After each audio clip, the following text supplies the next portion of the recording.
This is the Season Long Podcast in support of the YouTube channel SeasonLongBaller. Happy to have you with us. Hope you had a wonderful weekend and are looking forward to a wonderful week. Welcome to Season Long Podcast number 46, and we will cover last week, as you can see here, where we had 4 games with the Spurs, the Clippers, the Heat, and the Suns. And this is our rematch with the Suns, this time in DC. If you may recall, we did play the Suns earlier this season, and that was probably the game of the year where we went into overtime against the Suns. But what we will be focusing on, even though we went 3-1 this week, we're going to focus on that one. And that was the loss to the Miami Heat, 70-62. This is our second loss to the Heat, this time happening at home. We lost to Miami earlier in Miami, and you can see right off it's the rebounding that killed us, and that's pretty much what we kind of expected after they acquired Clint Capella.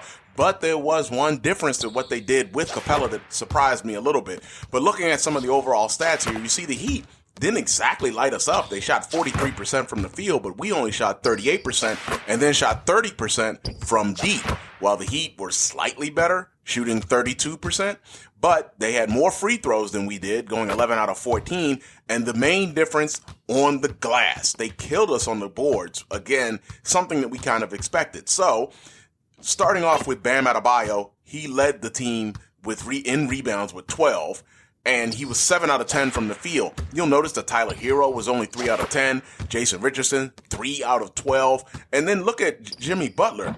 Only shot the ball 3 times, 2 out of 3. But overall, they were 26 out of 60.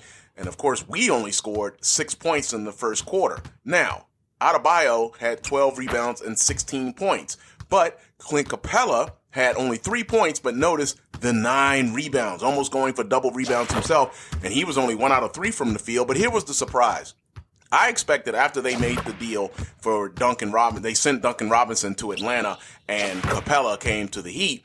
I was expecting Capella to come off the bench and relieve Adebayo. Instead, they bumped Martin to the bench and started Capella at the 4. So you had Adebayo and Capella starting. That's a pretty big lineup comparatively for us with the Wizards, because Capella has always killed us on the glass, and Adebayo is Adebayo. So we had a problem on the glass for sure. And as you see, both of them, really, Capella almost got double-digit rebounds. Adebayo had 12 of them. And going forward, we do have 2 more matchups with the Miami Heat since they are a Southeast Division rival.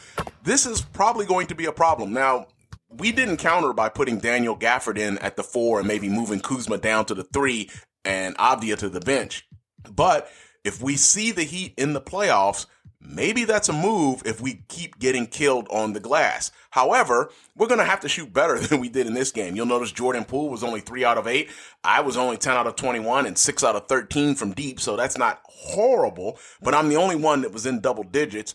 Gafford 3 out of 5, so he's pretty good. But you'll notice that Şengün was only 1 out of 8, and of course that's the big man we've acquired here recently, the former Houston Rockets center. You'll notice also that DeLon Wright and Gallinari were 0 for 7 combined. And then finally, Kuzma was only 2 out of 7. So the main scorers for the Wizards outside of Summerz, Poole, Kuzma, Şengün, really did not have a good game, going 3 out of 8, 2 out of 7, and 1 out of 8, respectively. And then 2 guys that kind of contribute on the fringes, Wright and Gallinari, went 0 for 7. So there you go, and nobody's hitting points, and the Wizards lost to the Heat 70-62 and got off to a horrible start in that game. Yeah, we scored 6 points in the quarter, but it was a long time before we even got off of 0 in that game. And we'll be facing the Heat again, as I mentioned, twice more. And the Heat right now are the 3 seed in the Eastern Conference. So if that holds and we keep winning games and we stay at the 1 seed, we wouldn't see the Heat until the Eastern Conference Finals. But that's a ways away. It's still cold outside. So we haven't got to that point yet. Taking a really quick look at the award races. Jaymont Summerz, our player built, the 6'5" point guard out of William and Mary, is still the presumptive leader right now for most valuable player. You see Luka Doncic is second in the voting. And actually, we will be facing Luka and the Mavs again here soon next Monday. in Dallas. And if you may recall, they slaughtered us in D.C. back in mid-November. And in that game, Daniel Gafford actually got injured and was out for a little bit. But we will be facing them again next week. So it'll be the two presumptive MVP candidates, 1 versus 2, Summerz versus Doncic. And that will be next week. Your Rookie of the Year, Wembanyama, he is leading right now. Brandon Miller is second. Chet Holmgren, who, as I've mentioned a few times, finished third last season in our voting behind Summerz and behind the real win, Apollo Banchero. Holmgren was third because he wasn't injured in our simulation last season. But right now, it is Wemby, number 1, and Brandon Miller, small forward from the Hornets, at the number 2 slot. Sixth man of the year, Chris Paul, injured in real life, but not injured in our simulation. So he is still holding down the number 1 slot right now. And Giannis Antetokounmpo is the defensive player of the year right now. Mitchell Robinson, the center from the Knicks, who another difference in our league.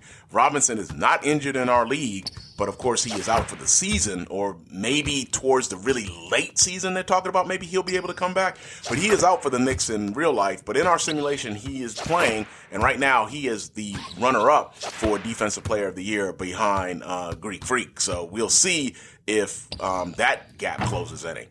The Kia clutch player, we didn't have that last season on NBA 2K23. Jason Tatum is leading that in the number 1 position.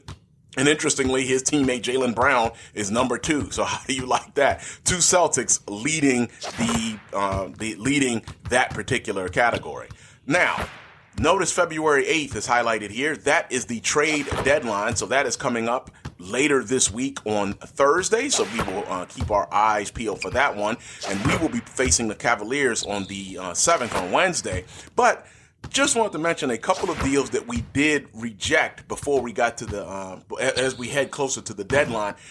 This one, I'm not sure what the Lakers thought we were going to do. I mean, look, a guy that plays, the point guard is a 73. Lewis is a 70 at the small forward for Şengün, who's an 83, who we just acquired. I wonder, is this even a legal deal since we just got Şengün? I guess it is, since it's here, but why would we make this deal? There's not even a draft pick attached to this one. So yeah, definitely a decline on that one. But that's not the only offer we received.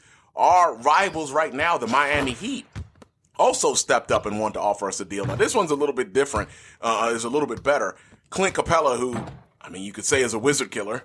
At least they were offering him to us. However, we're not giving up Kyle Kuzma. Kuzma is one of the better scorers on our team.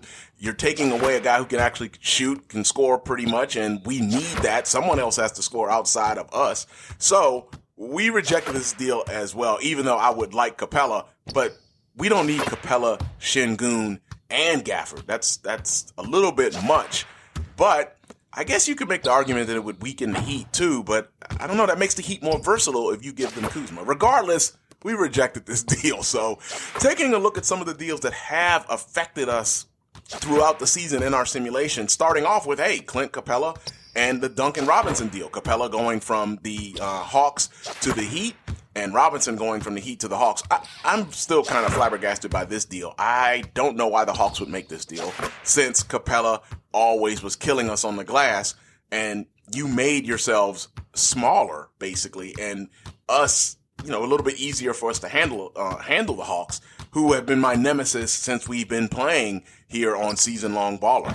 Another deal, I guess the Hawks realized, oops, we shouldn't have traded Capella, so they go out and get Nurkic from the Suns and trade DeAndre Hunter and Fernando. Again, I'm not sure. Nurkic is a good player. He's a little bit older now, but a good player. He's been injured some. But in our simulation, Capella is the guy that kills us, not Nurkic. Although, to be fair, we haven't played the Hawks since this particular deal. Now, we have played the Hawks since Capella was traded, but not this particular deal. So maybe I shouldn't say anything. Maybe Nurkic gets there and kills us on the glass like Capella did. But, Capella was catching lobs from Trae Young. We'll see how this plays out. But this is, I don't know. Maybe the Hawks, like I said, realized that they had made a mistake in the deal. Now, another deal that we saw, PJ Tucker in real life has not been getting a lot of time with the Clippers, and there's been talk of him moving, of course. But here, Dennis Schroeder went to the Clippers and PJ Tucker to the Raptors. And we saw that, and we saw that in the game that we were playing against the Clippers. Again, pretty interesting that Schroeder for Tucker. I'm not really sure why would the Clippers make that deal. You've got Westbrook and Harden running the point. And you got Bones Highland, too, coming off the bench. I mean, even deeper on the bench. Would Schroeder really help in this particular case? Would he even get a lot of time? But regardless, Tucker wasn't playing for the Clippers in real life. So maybe, you're just trying to get something? I don't know. But that's, again, another deal that has happened. Here, this is an interesting trade. Terry Rozier III traded from the Jazz traded from the Trailblazers to the Jazz. And you're thinking, wait a minute, Rozier III was playing for the Hornets. Yeah, that's true. But he was traded earlier in January, right at the turn of the new year. He was traded by the Hornets to the Trailblazers for Jeremy Grant. And Rozier and Edmund Sumner, who was actually traded in our simulation last season on NBA 2K23, they go to the Blazers. Now, this is an interesting deal, I think, from the Hornets' point of view. I still think they need the Rozier scoring. As you see in real life, the Miami Heat felt they needed some of that scoring. But Jeremy Grant now, I would assume, pencils in at the 4 because we haven't seen the Hornets since this deal was made. So I would assume Grant pencils in at the 4, Miller's at the 3. You still got Melo at the 1. So maybe that's a more well-rounded lineup and you've got Mark Williams in the middle? Maybe. I don't know. We haven't seen the Hornets, of course, since this deal. So that would be interesting to play them with Jeremy Grant as opposed to Rozier III. So finally, taking a look at the All-Star team. I know you've been waiting for this, and here you are, your All-Star teams. Summerz and Joker were your leading vote getters in the respective conferences, and your starters for the East, it's Summerz, Antetokounmpo, Damian Lillard of the Bucks, Joel Embiid of the Sixers, and Jason Tatum. So that is your 5 starters for the East. Out West, it's Joker, Curry, Doncic, Durant, and LeBron James. So I think it's going to be fun on All-Star Weekend. And you can see the reserves there with Butler, Mitchell, Young, Halliburton, Adebayo, DeRozan, and Middleton for the Eastern Conference. And then out West, it's Booker, Shea, Anthony Davis, Zion Williamson, James Harden, Sabonis, and Cat. I think it'll be a lot of fun as we are getting closer to All-Star Weekend, and Jaymont Summerz will be participating in the 3-point contest. And here you finally get a look at the rosters. Now, coming up next week, as we've already mentioned, we have got the trade deadline coming up on the 8th. We'll see if we get offered any more deals or really I should say any more junk deals. But we will be playing, don't have a game today. On Wednesday, we will be facing the Cleveland Cavaliers at home. Then the trade deadline happens, and then we travel to Boston to take on the Celtics. You remember what happened last time we played the Celtics. I will put that in the description. And let's just say we had a lot of fun that day playing the Celtics. It's a day I would love to be able to repeat that day all the time. Don't think that's going to happen again in the Garden, but we'll see. So we'll be facing the Celtics. And again, this is the first time we have faced the Celtics and our old friend Kristaps Porzingis, who was the all-star for the Wizards in our simulation last season. Summerz was in the Rising Stars game, was not an all-star, but will be this time. This will be the first time we've played them since the 3rd game of the season on the day before Halloween. And, yeah. Yeah, really nice memories. You have to check that game out. And then after that, we will be playing the Philadelphia 76ers at home on Saturday. And nothing really compares to that Boston game. Well, that's going to do it for this edition of the Season Long Podcast, number 46. Thank you for listening. Again, we will be facing the Cleveland Cavaliers on Wednesday. Hope to see you there. Have a wonderful rest of your day. That's it for Season Long Baller. Peace.